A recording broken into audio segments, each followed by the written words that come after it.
자, 우리 성경을 들고 한번 읽겠습니다. 성경은 하나님의 말씀입니다. 하나님의 말씀으로 나의 가치관을 세우겠습니다. 나는 성경적 가치관으로 판단하고 결정하고 행동하겠습니다. 나는 오늘 주시는 하나님의 말씀에 귀를 기울여 듣겠습니다. 그리고 그 말씀에 순종하도록 힘쓰겠습니다. 아멘. 여러분, 가끔씩 예전에 알고 지냈던 지인들을 아주 오랜만에 만나는 경우가 있습니다. 그때 사람들은 두 가지 반응을 보입니다. 첫 번째로는 야, 하나도 안 늙었다. 어쩌면 이렇게 안 늙었냐? 그렇게 표현하지요. 또 다른 표현은 말을 못합니다. 너무 늙어서. 어째 이렇게 세월이 흘렀냐? 그렇게 좀 당황스러울 정도로 늙어버린 그런 지인을 보기도 합니다. 지난주에 우리 총신 동기 단톡에 30년 만에 우리 동기 한 분이 초대되었습니다. 캐나다에서 목회하시는 분인데 다들 깜짝 놀랐습니다. 왜 놀랐겠습니까? 너무 늙어 있더라고요. 우리 반이었습니다. 아주 키도 크고 잘생긴 주모모 목사님이십니다. 궁금해서요. 어디서 목회할까? 그런데 캐나다에서 이미 목회를 하는데 목회가 힘든지 완전히 얼굴이 할배됐더라고요. 그러니까 다들 말은 못하는 거예요. 야, 세월이 무게가 느껴진다. 좋은 목사님들이니까 좋은 말을 하지만은 그 속내는 왜 이렇게 늙었냐? 이 이야기였어요. 사실 저도 그 동기 목사님의 모습을 보고 적잖게 놀랬습니다. 여러분, 사람은 누구나 늙습니다.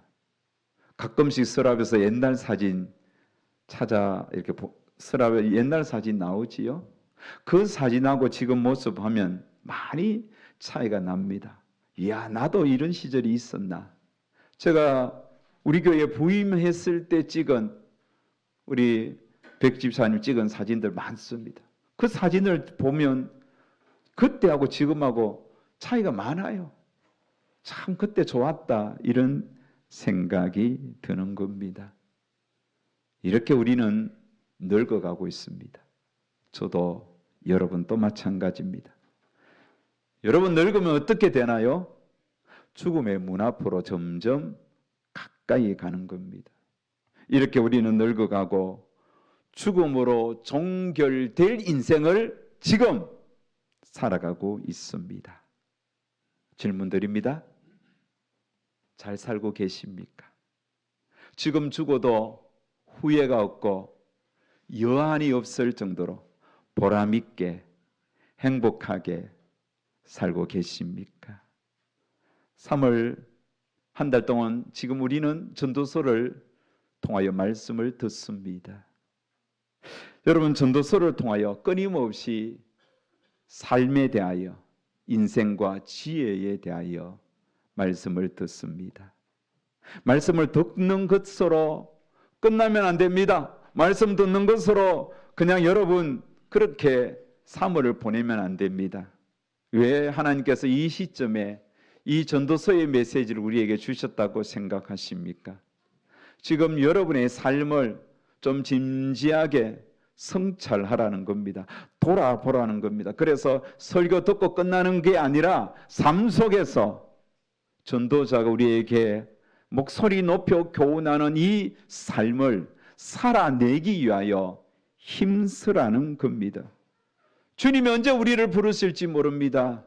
오늘 부를 수도 있고 한 달 후 부를 수도 있습니다. 언제 하나님이 나를 부르시든 간에 우리가 여러분 이것이 오늘이 내 인생의 마지막 날이라고 생각하고 좀 진지하게 의미 있게 가치 있게 살아야 하는 겁니다. 여러분, 오늘 이곳에 청년들이 많이 앉아 있습니다.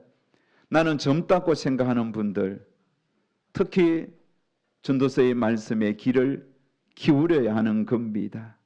왜냐하면 여러분의 남은 삶은 객관적으로 중년보다 노년보다 훨씬 많이 남아있기 때문입니다. 그러기에 내게 아직 많은 날들이 남았다고 생각하는 지금 여러분이 지혜를 깨달아야 돼요. 그래서 내 남은 날은 후회함이 없이 잘 살아가야 하는 겁니다. 오늘 본문은 우리가 어떻게 참되고 잘 살아야 할지를 가르쳐 줍니다. 다시 말하면 오늘 우리의 삶을 지혜롭게 살아갈 수 있는 길을 몇 가지 제시합니다. 저는 오늘 본문을 통하여 오늘 우리의 삶을 지혜롭게 살기 위한 세 가지 길을 소개합니다. 첫 번째 길입니다.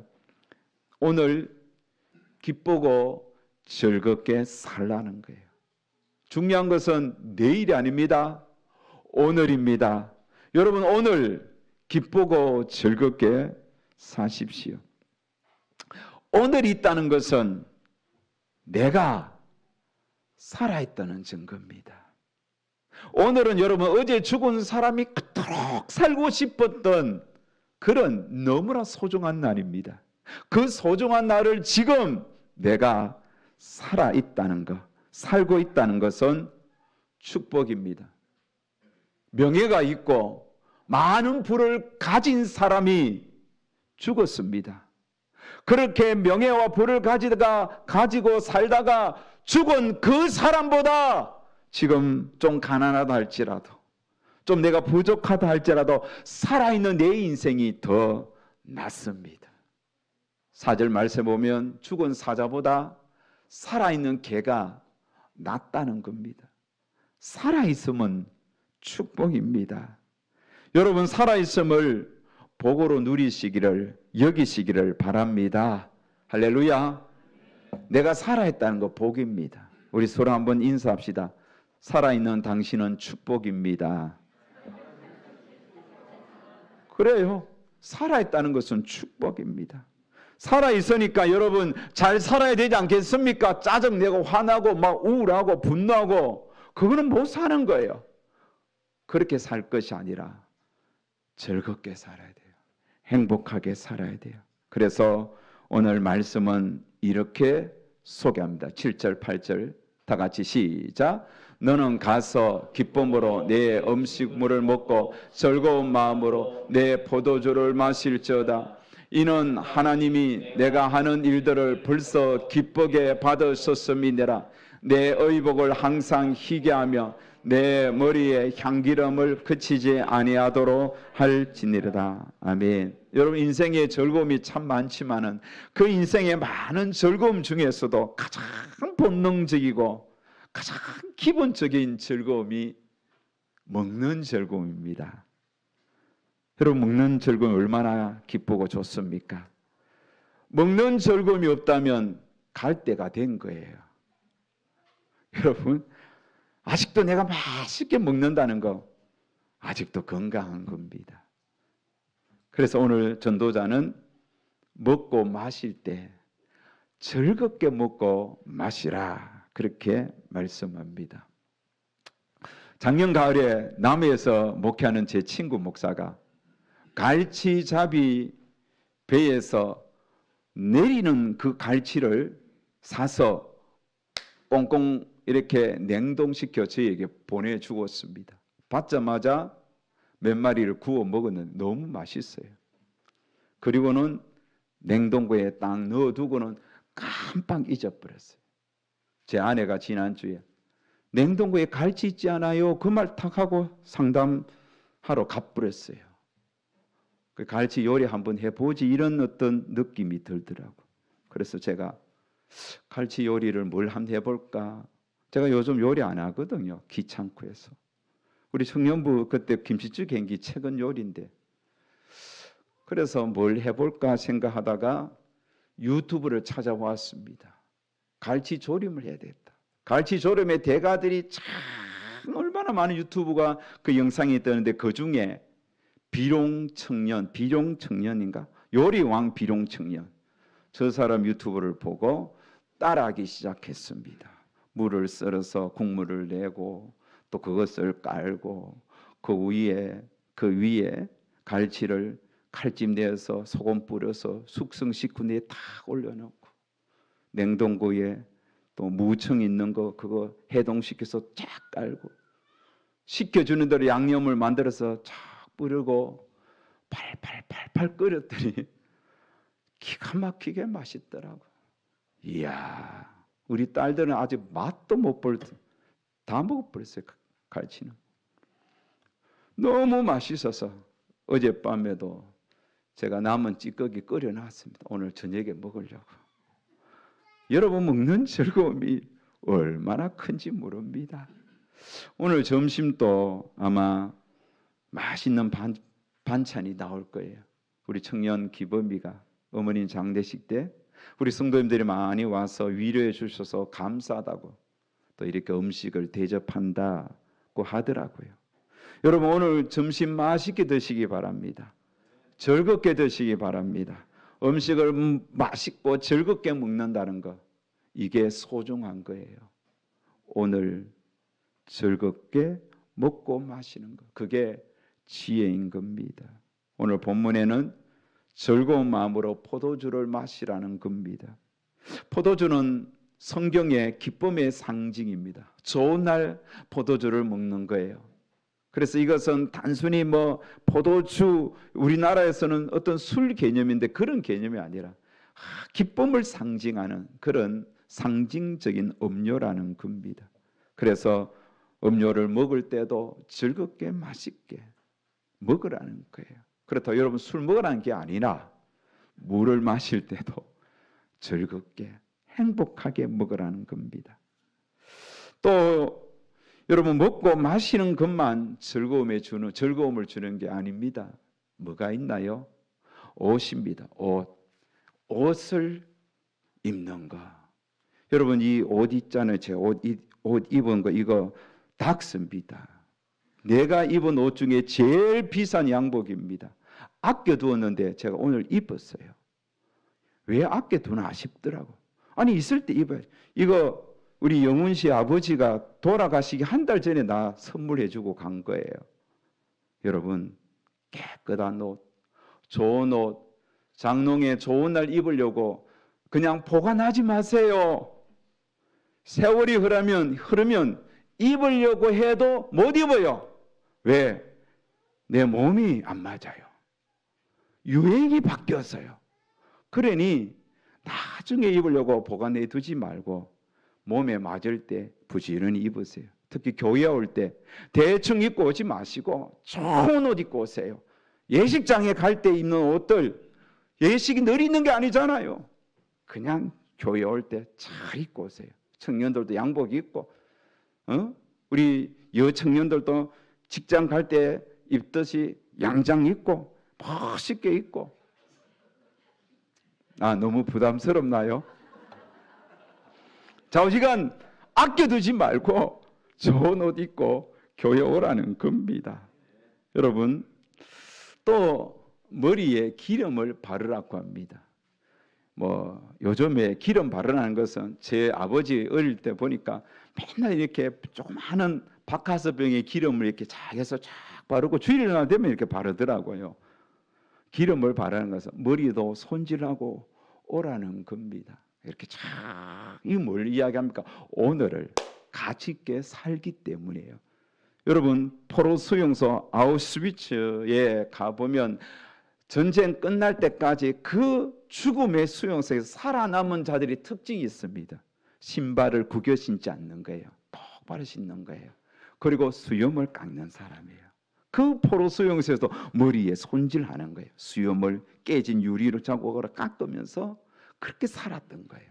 뭘 이야기합니까? 오늘 가치를 두고 살았던 거예요. 대충 살지 않았습니다. 오늘 내가 사람임을, 내가 인간임을 자각하고 살았다는 겁니다. 무의미하게 살지 않았다는 거예요. 그래서 전도자는 오늘 우리에게 지혜를 가르쳐 줍니다. 오늘 즐겁고 기쁘게 살라.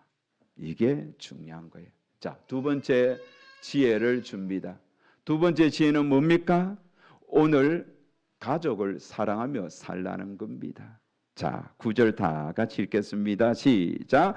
내 헛된 평생의 모든 날 곧 하나님이 해 아래에서 내게 주신 모든 헛된 날에 내가 사랑하는 아내와 함께 즐겁게 살지어다.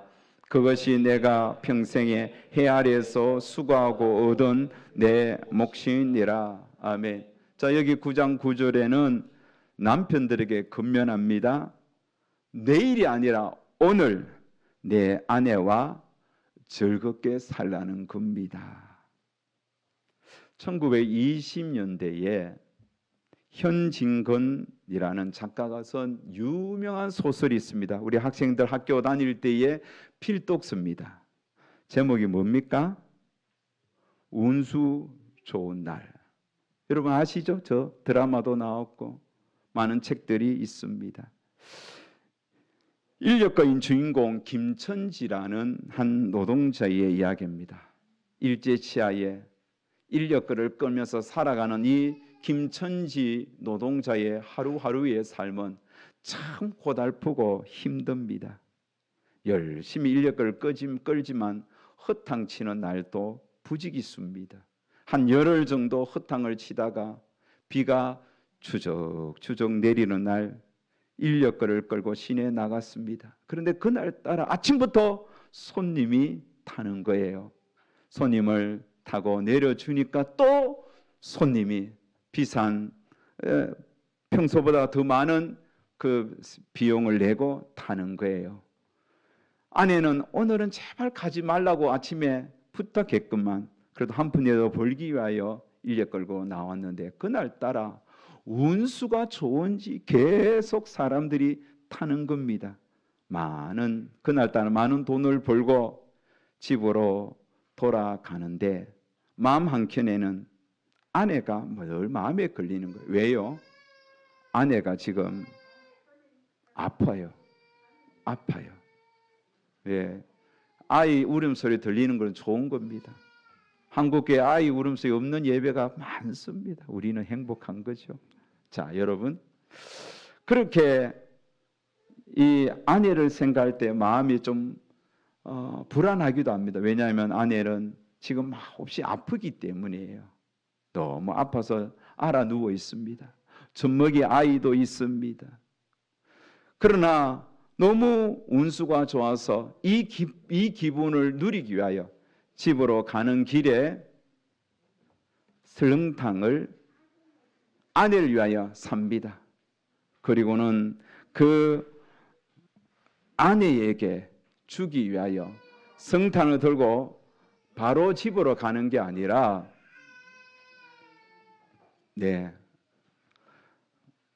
바로 집으로 가는 것이 아니라 그냥 친구하고 한잔 하는 겁니다. 자, 설교 여러분 집중하십시오. 근데 술을 한 잔 먹고 취했는데 계속 아내에 대한 생각이 끊이지 않습니다. 그래서 집으로 털렁털렁 아내가 그토록 먹고 싶던 설렁탕을 들고 집으로 가는데 느낌이 이상합니다. 집에 들어가 보니 아내는 꼼짝없이 누워 있습니다. 발로 툭 차는데도 움직임이 없습니다. 아내가 죽어 있었다는 겁니다. 김천지는 이렇게 운수 좋은 날 아내가 죽어 있는 모습을 보면서 크게 통곡합니다. 죽어 있는 아내의 얼굴에 자기 얼굴을 쳐박고 그렇게 비벼대며 이렇게 중얼거리죠. 설렁탕을 사다 놓았는데 왜 먹지를 못해? 괴상하게도 오늘은 운수가 좋더만 이렇게 외치지는 것이죠. 여러분, 죽으면 아무 소용이 없잖아요. 아무리 돈을 많이 벌어도 아무리 설렁탕을 사가지고 있어도 그 아내와 나눌 수 없다면 그 설렁탕에 무슨 의미가 있고 그 돈이 무슨 의미가 있겠습니까? 여러분, 남편들 살아있는 아내와 오늘 즐겁게 사세요. 오늘 맛있는 거 먹으러 가세요. 내일 미루지 말고. 제 친구 중에 요 정릉에서 목회하는 친구가 하나 있습니다. 다리도 약간 저는 소아마비를 앓은 친구인데 정말 멋진 친구입니다. 그 사모님은 교사인데요. 주일 오후만 되면 오후 예배 끝나면 땡 그러면 바로 차를 몰고 아내를 태우고 전국 각지로 돌아다니는 거예요. 그래서 밤 늦은 시간까지 경포대도 가고 저에 충청도도 가고 인천도 가고 가는 거예요.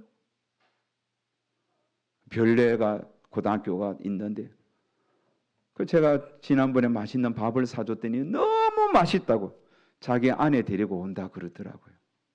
제가 솔직히 부끄럽더라고요. 그 친구는 오늘 아내와 더불어 즐겁게 사는 거예요. 사랑하는 여러분, 지금이 중요합니다.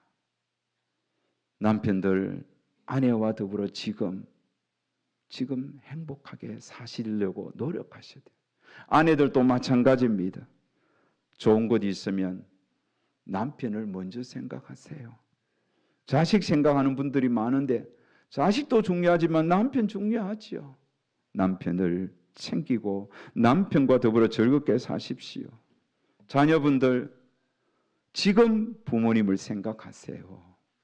나중에 돈 벌어서 그러지 마시고 지금 자주 전화하시고 자주 찾아뵙고 지금 사랑을 표현하세요.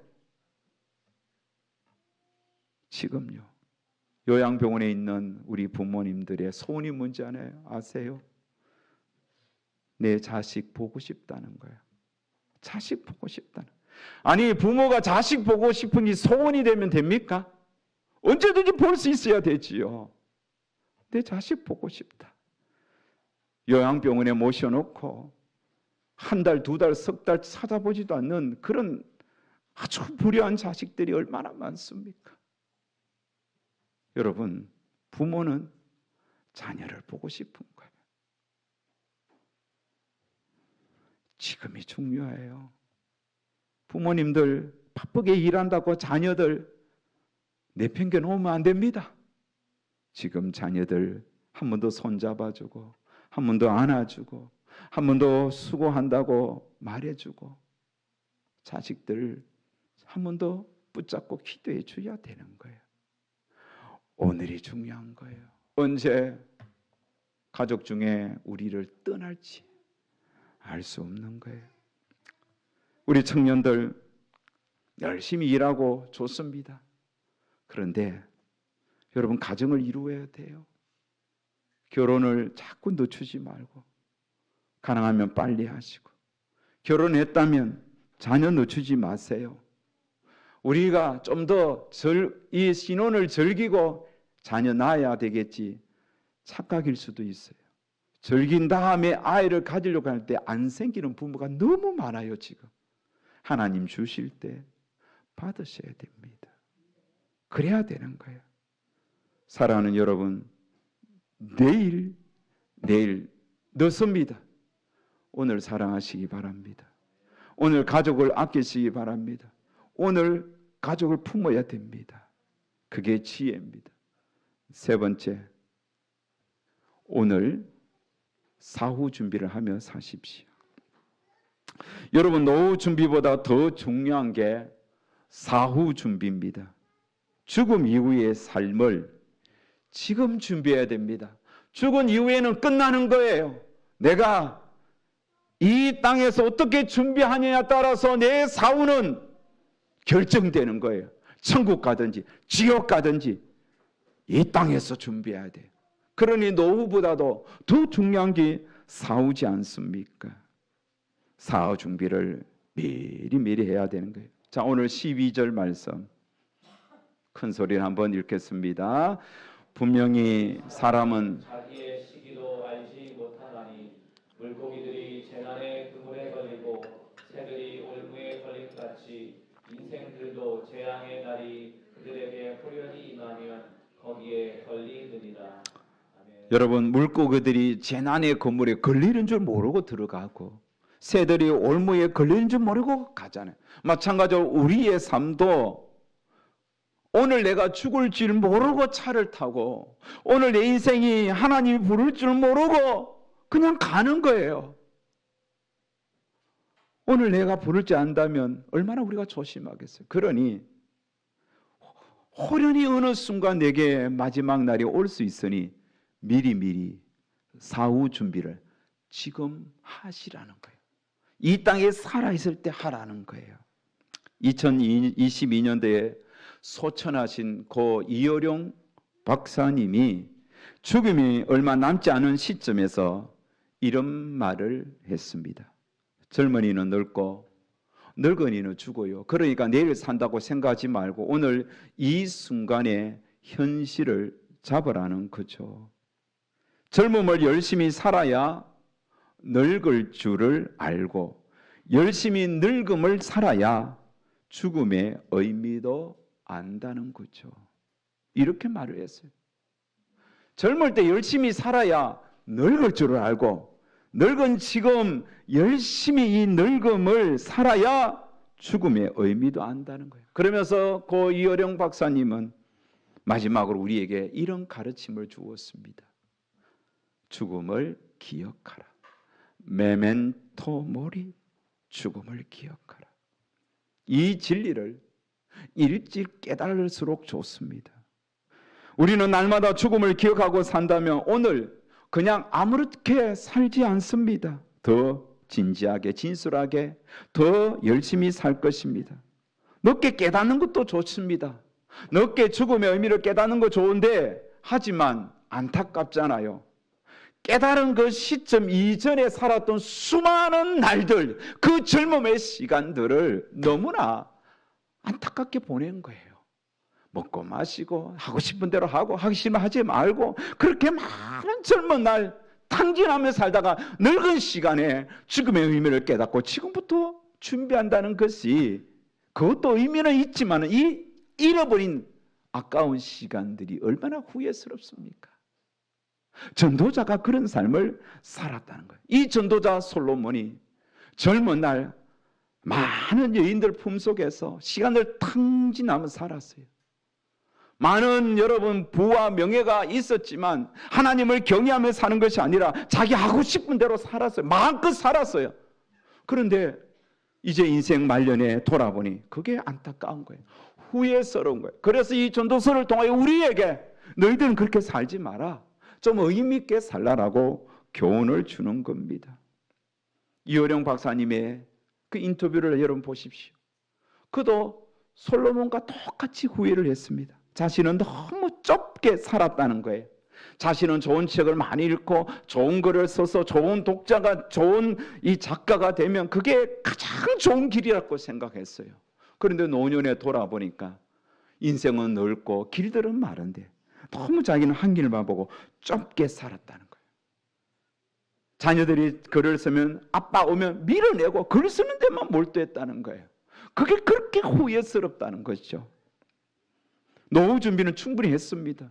책을 썼을 때 인쇄비가 많이 들어올 거 아닙니까? 하지만 그는 노년에 될 때까지 사후 준비가 전혀 되지 않았어요.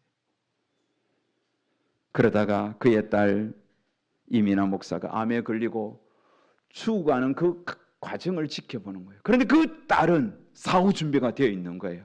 그렇게 고통스러우면서도 암과 더불어 싸우면서도 평안하고 전혀 죽음을 두려워하지 않는 딸의 모습을 보면서 딸이 준비한 사후 세계에 대한 관심이 생기고 그것이 바로 주와 함께 더불어 사는 삶임을 깨닫고 그도 예수님을 영접하죠. 그리고 세례를 받습니다.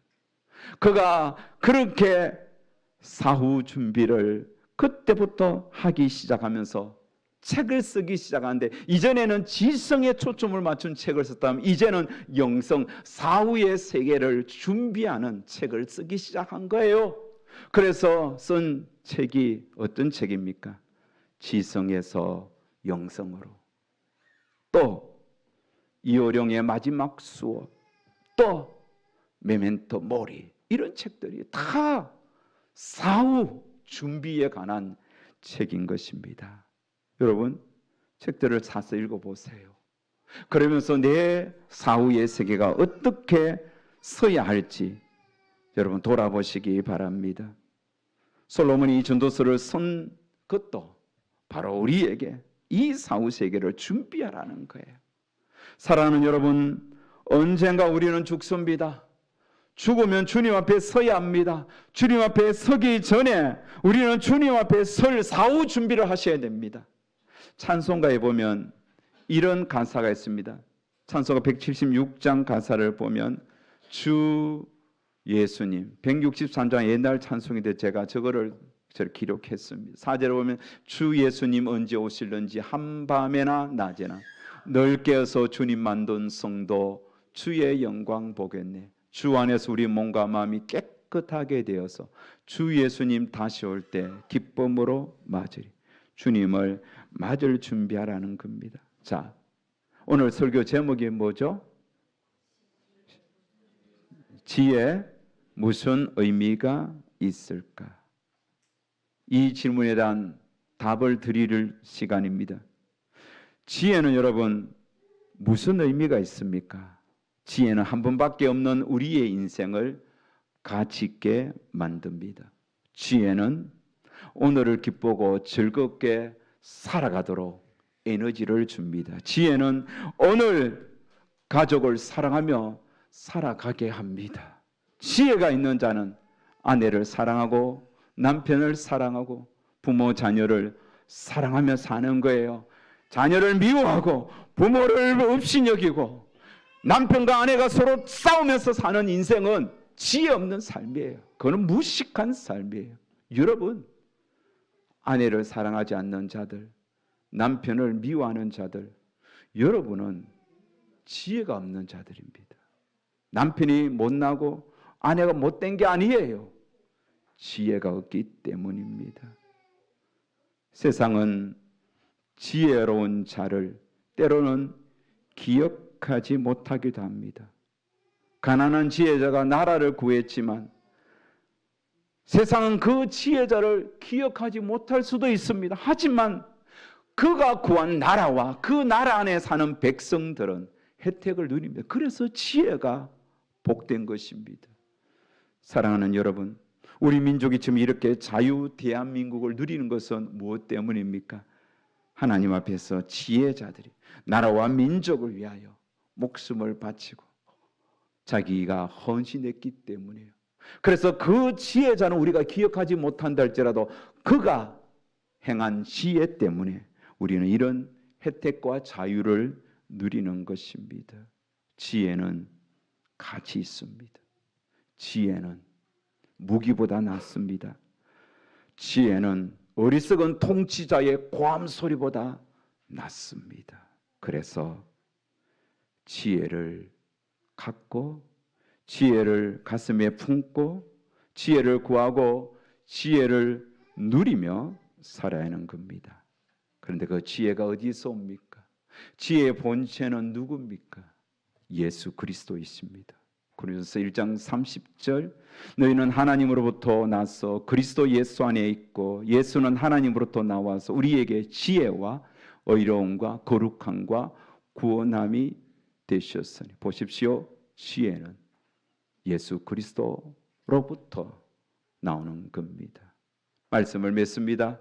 여러분 모두 지혜자가 되셔서 오늘 기쁘게 즐겁게 사시고 지혜자가 되셔서 온 가족을 사랑하며 사시고 지혜자가 되셔서 사후 준비를 오늘 하며 사십시오. 그렇게 살면서 주님 맞을 준비 잘하는 모든 성도님들 되시기를 주의 이름으로 축복합니다.